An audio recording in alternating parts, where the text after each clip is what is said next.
아내가 말했습니다. 내가 아는 대통령들은 셋 다 저런 억양으로 말했어요. 저 억양을 들으면 어쩐지 다 훌륭한 사람 같아. 나는 대꾸 대신 접시에 남은 마지막 사과살에 포크를 찍어 눌렀습니다. 다음 뉴스는 너구리와 소쪽새의 소식이었습니다. 그것들은 겨우내 사람의 보살핌을 받다가 봄이 되어 비무장지대로 돌려보내주고 있었습니다. 야생동물 보호라는 글씨가 너구리의 주둥이 쪽 화면을 덮었습니다. 아내가 또 혼잣말처럼 말했습니다. 기억이 확실한지는 모르겠는데 야생동물은 겨울에 산으로 돌려보내야 한다는 걸 어디서 읽은 적이 있어요. 먹이가 없는 겨울에 버려져야만 자기가 야생동물이란 사실에 빨리 적응한대요. 지를 죽였다가 기소될 뻔한 미국 남자 얘기는 어디서 봤더라? 며칠 전 해외 토핑에 났던가? 띠뜰에서 토마토를 먹은 쥐를 죽였는데 동물보호협회에서 들고 일어났다나 봐요.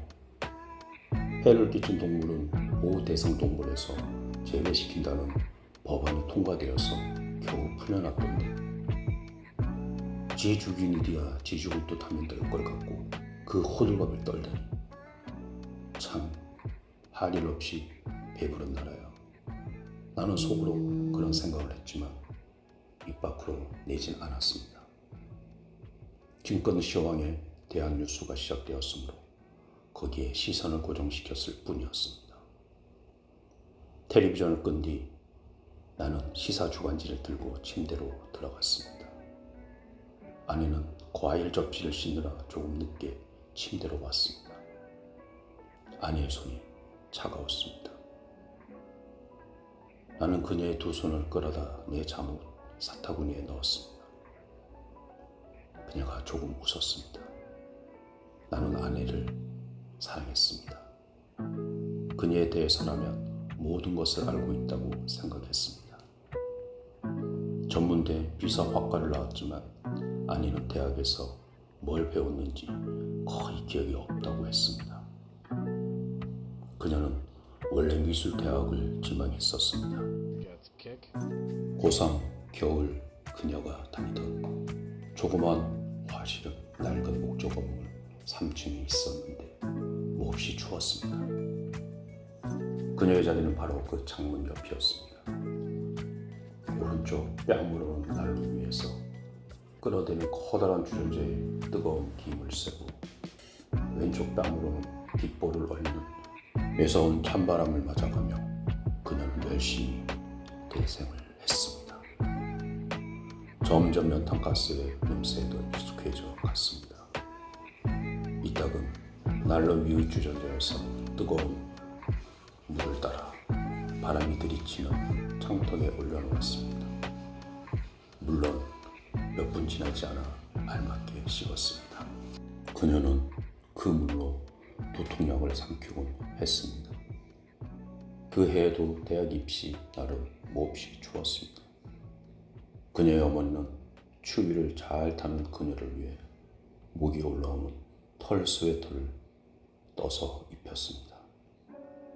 뜨개질 솜씨가 신통치 않았던 어머니는 목 부분이 곰뜨기를 너무 촘촘하게 했습니다. 그날 처음 그 스웨터를 입으며 그녀는 목을 집어넣느라 얼마나 애를 먹었는지 모릅니다. 가까스로 스웨터를 입긴 했지만 누군가의 손이 억세게 목을 졸고 입는 것만 같았습니다. 마치 한 방향만 쳐다보도록 고안된 스웨터처럼 목을 움직일 수조차 없었으며 피가 얼굴로 몰렸습니다. 그녀는 숨이 막혔어도 어머니는 흐뭇해했습니다. 수채화를 그릴 때쯤부터 그녀의 두통이 참을 수 없게 심해졌습니다. 귀에서는 끊임없이 흐르는 물소리가 들려왔습니다. 시험장 문 밖을 나서면 바로 복도 끝에 수도가가 있었습니다. 수험생들은 그곳에서 양동이에 물을 받아와 옆에 놓고 붓을 씻어가며 경직된 표정으로 그림을 그리고 있었습니다. 물소리는 복도에서 나는 것이 틀림없었습니다. 그녀는 누군가가 수도꼭지를 잠그지 않을 거라고 생각했습니다. 시험 감독관에게 그녀는 말했습니다. 제가 가서 잠그고 오면 안 될까요? 감독관은 이상한 아이라는 표정을 구태여 감추지도 않으며 고개를 끄덕였습니다. 그녀는 문을 열고 복도로 나가서 수도관을 향해 뛰었습니다. 수도꼭지는 단단히 잠겨져 있었습니다. 그녀는 돌아와 붓을 집어 들었습니다. 그러나 물소리는 계속해서 들려왔습니다.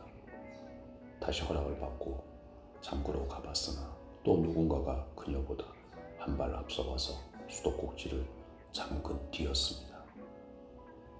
세 번째부터는 감독관의 허락도 받지 않고 복도로 나갔습니다. 허둥지둥 돌아와서 붓을 잡았지만 여전히 물소리가 그녀의 뒷꼭지를 잡아 당겼습니다. 목이 꽉 쥐는 스웨터 안에서 그녀는 안절부절 못했습니다. 감독관은 그녀에게서 눈을 떼지 않고 쳐다보고 있었습니다. 그녀는 이번에는 문과로 가더니 손잡이를 잡고 온 힘을 다해 잡아당겼습니다. 문은 꼼짝도 하지 않았습니다.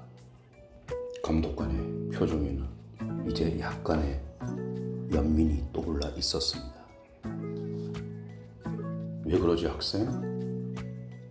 문이 열려 있어요. 문이 열렸다고?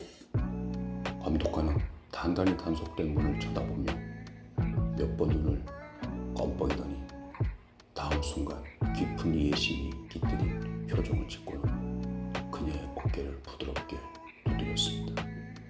자, 긴장을 풀어요. 그녀는 감독관이 끄는 대로 순순히 자기의 이젤 입으로 돌아가 붓을 쥐는가 싶었습니다. 그러나 갑자기 그것을 내던졌습니다. 그녀는 두 손으로 스웨터의 목을 치어 뜯으며 소리쳤습니다. 물이 새잖아요. 제발 누가 저 수도꼭지 좀 잠궈주세요. 저 문 좀 닫아주세요. 문! 그녀가 응시했던 대학의 부속병원에서 깨어났습니다. 입시 강박증이라는 상식적이고 트집잡을 데 없는 진단이 내려졌으며 며칠 동안은 병원에서 절대 안정을 취해야 했습니다. 그곳에서 그녀는 언제나 잠을 잤습니다. 신기하게도 약 먹을 시간이 되면 잠이 깼습니다. 깨어있는 시간에 하는 일이라고는 약을 먹는 일뿐이었습니다. 그러면 얼마 안가 또 잠이 왔습니다. 아내는 그 일로 인해 자기 삶이 일그러진 점은 없다고만 했습니다. 그녀는 시시하다고 할 만큼 평범한 사람이었습니다.